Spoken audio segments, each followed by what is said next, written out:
Ini adalah cerita tentang bapak saya. Saya udah pernah cerita sih hal ini, udah cukup sering cerita tentang kondisi bahwa bapak saya itu ingatannya mulai menurun, memorinya lemah sekali, banyak hal yang beliau lupakan gitu. Beberapa waktu lalu saya video call dengan ibu, dan ternyata di tengah saya video call itu ada sesuatu di rumah. Ternyata bapak saya malam-malam, ini kejadian malam sekali, udah mungkin jam 10 atau jam 11 di Bali mungkin.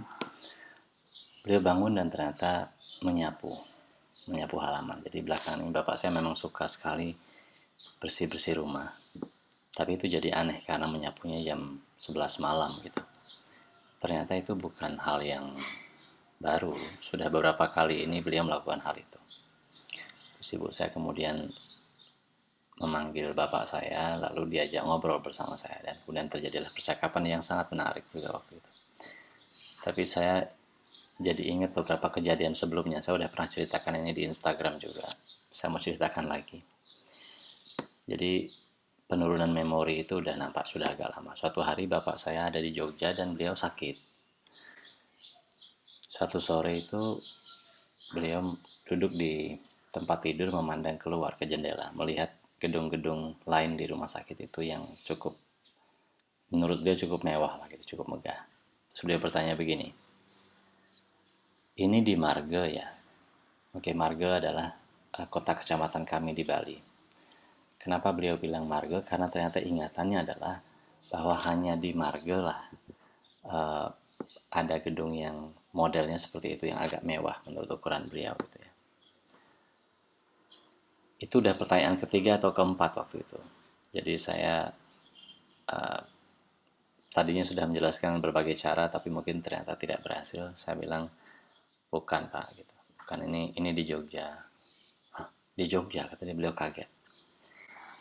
Lalu saya memutuskan, saya udah tahu polanya, bapak saya harus saya jelasin dari awal apa yang terjadi, kenapa saya ada di Jogja, kenapa saya tinggal di Jogja sekarang. Beliau itu udah lepas memorinya. Lalu saya selalu memulai dari awal lagi ceritanya. Saya bilang dari kecil gitu, ketika saya sekolah dulu, saya bilang, ingat nggak bapak ketika mengantar saya waktu SD dulu. Jadi saya memang diantar waktu pendaftar SD ketika itu oleh bapak saya. Beliau akan selalu ingat cerita ini, karena waktu itu saya memang tubuhnya kecil gitu, jadi tidak begitu meyakinkan untuk ukuran anak sekolah atau anak masuk SD. Saya waktu itu mendaftar bersama beberapa teman, diantar oleh bapak masing-masing atau ibu masing-masing. Hanya saya yang diragukan oleh kepala sekolah. Nah, itu yang saya ceritakan lagi kepada bapak saya di rumah sakit itu, agar beliau ingatannya kembali. Kepala sekolah waktu itu tidak percaya bahwa saya itu sudah cukup umur dan segala macam. Saya juga sebut kejadian-kejadiannya bahwa saya dites waktu itu. Saya beneran dites. Saya dites untuk disuruh memungut batu 5 biji dan lari ke barat gitu. Jadi waktu itu memang cukup menarik sebenarnya. Anak-anak di Bali ketika itu dianggap bagus, pintar kalau dia tahu arah dan kalau dia bisa menghitung gitu. Nah, itulah yang dilakukan kepala sekolah, dan itu selalu kami jadikan guyon itu di tahun-tahun berikutnya, dan bapak saya akan ingat cerita itu. Terus saya juga cerita soal sekolah saya di SMP, di SMA. Saya kemudian menceritakan soal prestasi juga, karena memang bapak saya modelnya, mungkin semua orang tua begitu ya. Senang ketika mendengar anaknya berprestasi. Saya bilang saya jadi ketua OSIS di SMA dan segala macam lah gitu ya.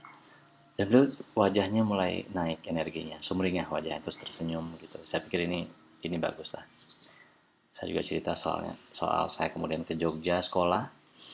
Uh, saya cerita soal lagi-lagi soal prestasi gitu, karena saya tahu itu yang akan membuat beliau senang.